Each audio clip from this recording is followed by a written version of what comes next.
ঢাকায় চলছে বাঙালির প্রাণের উৎসব অমর একুশে বইমেলা। বইমেলাকে ঘিরে প্রতি বছর পাঠকদের মাঝে দেখা যায় বাড়তি উদ্দীপনা। তবে এবারের চিত্র ভিন্ন। মূলত দেরিতে শুরু হওয়া এবং রোজার মাসকে ঘিরে মেলা প্রাঙ্গণ যেন হয়ে উঠেছে প্রায় প্রাণহীন। তবে প্রকৃত পাঠক যারা, তারা ঠিকই সকল বাধা উপেক্ষা করে মেলায় এসেছেন, এমনটাই বলছেন অনেকে। প্রতি বছরই আসি এখানে, খুব ভালো লাগে। যদিও রমজান চলতেছে, রোজা রেখেছি, আসলাম, ভালো লাগলো আর কি। প্রতিবার যেরকম আর একটু বড় করে হয়, এরকম আর একটু বড় করলে আই গেস ভালো হবে। এবার টাইমের জন্য বা যে কারণেই হোক একটু ছোটই হয়ে গেছে। রমজান মাস সব মিলায় পাঠক সংখ্যা অনেক কম, মানে প্রথম থেকেই কম, আর যত দিন যাচ্ছে পাঠক সংখ্যা আস্তে আস্তে আরও কমতেছে। তবে এবারের মেলায় পুরাতন লেখকদের প্রতি পাঠকরা বেশি ঝুঁকছেন বলে জানিয়েছে প্রকাশনাগুলো।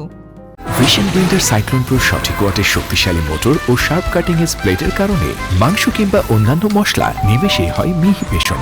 Vision blender cyclone pro. পুরাতন পাঠক যারা, মানে লেখক যারা, তারা তো অলরেডি তাদের বাজারে বইপত্রগুলো একটা সুনাম অর্জন করে প্রতিষ্ঠিত অবস্থায় চলে গেছেন। তাদের যারা অনুরাগী, তারা তো সবসময় তার লেখাটা খুঁজে ফিরে। আর নতুনদের মধ্যে সেইভাবে উল্লেখযোগ্য নতুন লেখক সৃষ্টি হয়নি। মেলায় ক্ষুদে পাঠকদের মধ্যে দেখা গেছে বাড়তি উদ্দীপনা। আমার এই বইমেলা এসে অনেক ভালো লাগছে, কারণ 21শে ফেব্রুয়ারি বইমেলা সবসময় আমার অনেক পছন্দ। আর এইবারটা আমি চেয়েছি যে হুমায়ুন আহমেদের ভূতের গল্প কিনতে চাই। অনেক ভালো লাগতেছে। তারপর একটা ট্রেজার হান্টিং বই কিনছি, এগুলাই। আমি অনেক আগ্রহ ছিল বইমেলায় আসার। আমি আত্ম উন্নয়নমূলক বই বেশি পড়তে পছন্দ করি এবং এইগুলোই খুঁজছি আসলে। বইমেলা ভালোই করেছে।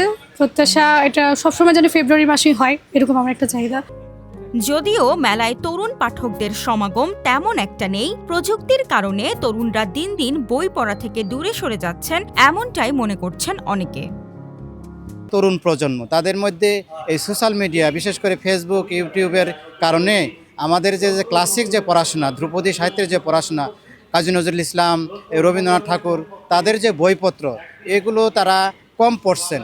তরুণদের উদ্দেশ্যে আমি বলবো যে প্রতিদিন 1 মিনিট করে ফেসবুক বন্ধ করে বই পড়ুক, তাহলে একটা প্র্যাকটিস হবে। অন্তত মাস শেষে দেখা যাবে যে কিছু টাইম বাঁচবে আর কি। একে তো দেরিতে শুরু হয়েছে বইমেলা, তার উপর চলছে রমজান মাস। সবকিছু মিলিয়ে অমর একুশে বইমেলা যেন তার চিরচেনা রূপ হারিয়েছে।